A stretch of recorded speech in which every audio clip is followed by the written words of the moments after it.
Hey guitar players, Corey Hicks here, and today we're going to be talking about what to look for in a guitar instructor. There's a lot I can share with you over 25 years in the music industry.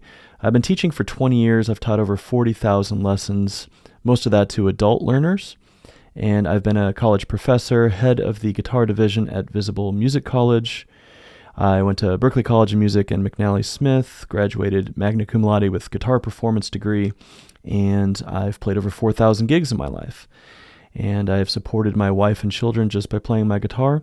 And I've seen an awful lot of just questions about like what to look for in a guitar teacher, especially if you're studying with somebody locally. So let's get into that. Number one, personality. If you are there just to have a good time, great. You need to find a guitar instructor that's just going to teach you your favorite songs and that type of thing. If you want to actually learn the instrument and get better, you're going to want to get with an instructor that is more regimented, somebody that is more based on long-term goals. If you haven't figured it out already, most of the big projects when it comes to learning the guitar are not overnight things. Something like, learning all your major scales throughout the entire neck. It takes more than a couple of weeks to get that under your fingers, and so you have to have long-term planning capabilities, and so does your teacher. You can't just go to a teacher for a few lessons, learn a huge concept like that. You might be able to learn a few songs or tips and tricks, but the big stuff requires a lot of time. Some of my favorite teachers were actually not that nice of guys. They pushed me, they were hard, and I got a lot out of it. So you have to figure out, how your personality is going to work with that. I've known some students that really don't like that approach and others that really thrive in that environment of just being pushed to the next level. So you can ask that when you interview an instructor for the first time, kind of how their demeanor is, how they work with people that are just like you. The next thing is going to be versatility versus specialization. Some guitar instructors are specialists. They only play one style of music. So let's say you're going to a classical teacher. All they play is classical nylon string guitar. Obviously, the idea is that usually specialization teachers are going to be inside that little world, and they may not know a lot of the things that you're interested in. One of my favorite examples is nylon string classical teachers. Just the instrument itself is a very flat fingerboard radius, like 20 inches radius, right? It's played differently and completely different technique. So someone that has, for example, a vintage reissue Stratocaster with a 7 1/4 inch radius, that classical guitar instructor probably hasn't ever played a rounded radius guitar, so you might play with your thumb over the neck. And that teacher's going to tell you, no, put your thumb behind the neck because that's proper technique. It is when you have a flat radius and a wide nut on a guitar, like a nylon string classical. But when you're playing like a 7 1/4 inch radius on a vintage style Strat, no, it's not. You can actually move between the thumb on the back neck and the thumb over the neck type of thing. And so that teacher may not know that, right? You might get somebody that knows a lot about jazz harmony and jazz theory, but they've never played in a rock band. There was actually a course at Berklee College of Music that taught jazz-only guitar players how to bend strings and that type of thing. Now, some of the best teachers that I have found are people who are versatile. These are the people that are going to be able to teach you a wide variety of things. So, for example, when I went to school, we learned jazz, we learned rock and blues and country and classical. We learned all sorts of different styles of music and how to be versatile in all these different genres, because that's how you can make a living, right? You might do a jazz gig, a wedding gig, top 40 gig, a country gig, and you need to be able to play all those things. I always think the best teachers are just like the best studio musicians, those who are versatile. So look for that. You can ask your guitar instructor, how many different styles of music are you proficient in? The next thing is experience. I would have a hard time choosing an instructor that doesn't have any live experience. So like I mentioned previously, I've played over 4,000 gigs. I was in the house band of Billy Bob's Texas. I've opened for Willie Nelson, Dwight Yoakam, Martina McBride, REO Speedwagon. Like I've played for thousands and thousands of people every single week for years, decades even. When you have that kind of experience, you have so much more that you can give the student. You have all sorts of different insights, for example, having to learn 60 songs in just a couple of days. What's that process like? You want your instructor to have live experience. Everything's really different out there. Real world experience trumps almost everything else. Look for an instructor that has gigs under their belt. Next thing is to be aware of instant gratification and promises. By this point, you probably already know that there's nothing that is going to come easy with the guitar. No one has ever picked up a guitar like in the movies and been able to play it immediately. It just doesn't happen.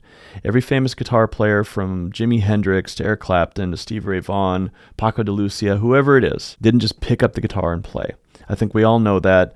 There's a lot of stories that were told in the classic rock era of these guitar gods where they would say things in interviews like they never practice or they came up with that song in a dream or those types of things. Those are all just stories, I think, just to get you inspired in a way, make you think that you have this chance to just pick it up and play. Case in point, I once had a very famous guitar player, won't name drop him here, but I was doing an interview for the college I teach at. And we were discussing what he practices. And he said in the interview that all he practices is songwriting and working on songs and improvisation. That's pretty much all he does. He doesn't have a set regimen, and that's what he tells students, and that's what he says in Guitar Magazine interviews. And when I actually question him on this, he's like, of course, when I was 10 years old, I spent 6 hours a day practicing all my scales, chords, triad inversions, seventh chord inversions, all my modes, exercises, arpeggios, sight reading, improvisation, transcribing. I was like, but you're not saying that. See, to most people who just come across this guy on the internet, he's going to say, you don't need to practice scales, just play songs. And that's not what he did. And I was like, but that's not what you did when you were, in your formative stages. Like you were learning all those things. And so he's like, oh yeah, of course. But like usually when I come across a guitar player, I just assume that they're doing all that stuff. We shouldn't assume that. So there's a lot of experienced guitar players out there that kind of forget the process they took to get to where they are. So having somebody that really is in tune with the whole process from beginner to intermediate to advanced is really, really helpful. So instant gratification is one of those things that's going to get you in trouble, especially with lessons, okay? Managing expectations. I think guitar playing is one of the only things in the world that's like this. Trust me, you would never go into a karate dojo on your first lesson and go up to the karate, master and say, Sensei, I want you to show me a roundhouse kick. I'm paying you to teach me a roundhouse kick. But that's actually what happens in guitar lessons. You'll get guitar students who have their first $100 acoustic and they'll come in for the first lesson and be like, I want you to teach me Hotel California. I'm paying you, so that's what I want you to teach me. And this has actually happened to me through the years. And so we have to kind of manage expectations and be like, why do you think it would be different for guitar? Think of any other thing that you would ever sign up for, whether it's like dance lessons for your daughter, or it's, going to a tutor of any kind, or even going out for varsity sports. There's a method, and the coach or the instructor is the person that's going to guide you through.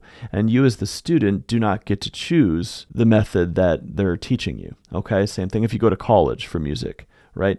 And so that's one of those things. Now, if you want to just get lessons just to have fun and learn a few things, that's fine. But I do find it's very interesting that guitar is one of the only hobbies or pursuits in the world that people treat this way. And I think it kind of comes from people treat it like a game, kind of like the Guitar Hero stuff, or they treat it like, I don't know, like it's supposed to be so fun, and so I should be having fun all the time, even when I'm practicing. If you enjoy the process, practice is fun.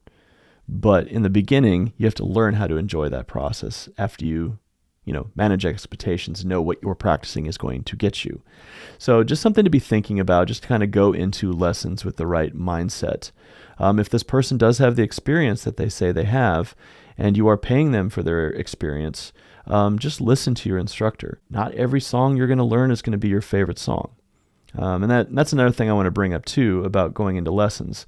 I spent 6 years in music school, and never once did a guitar instructor teach me a song. They taught me fretboard harmony and theory, applied theory. They taught me how the guitar works. They taught me technique. They taught me how to look at things, how to listen, that type of thing. But no one's ever going to sit you down one note at a time and teach you. Usually when you find instructors that do that, those are the less experienced guitar teachers. If you ever go into a lesson and your teacher says, "What song you want to learn today?" that should be a red flag that they really don't have any sort of curriculum for you. They're just kind of taking your money and trying to keep you pacified for that particular week. So be watching out for that, okay? Also be looking out for methods. Now, I don't mean method books like Bill Levitt's wonderful Modern Method for Guitar 1, 2, and 3, but I mean like when someone says that they have like a brand new special method. You've probably seen this a lot on YouTube, where they say, don't learn theory, just learn this special method and master the guitar. Watch out for that stuff. Even the caged method, while technically a method, isn't a method. I have a video on this on YouTube. It's just taking these chord inversions and finding a scale that works with each one of these chord inversions. You could technically put everything you need to know about caged on one piece of paper. Calling it a method kind of is disingenuous, I think, a little bit. Last thing I would talk about is a personalized regimen. Ask your instructor to come up with a long-term game plan for you. A lot of times, the things that we want to learn, note recognition, triads, arpeggios, sight reading, improvisation, learning how to learn songs quickly, all that type of thing, this doesn't come quickly. So this is a long-term goal. You should have a really good idea of how to continue the journey and learn by yourself. Okay, so that's all I have for today. And if you have any comments, questions, or anything like that, you can put them below. In the description below, you're going to find my Patreon information. My Patreon has all sorts of lessons and tabs, tutorials, diagrams, all that type of stuff on there. You can get with me and contact with me about lessons. I do lessons over Zoom as well. And later this week, we'll be getting into some more concepts of the guitar. But hopefully this has been helpful. All right. I'm signing off for today. Please like and subscribe if my content is helpful for you, and I will see you in the next video. All right, peace.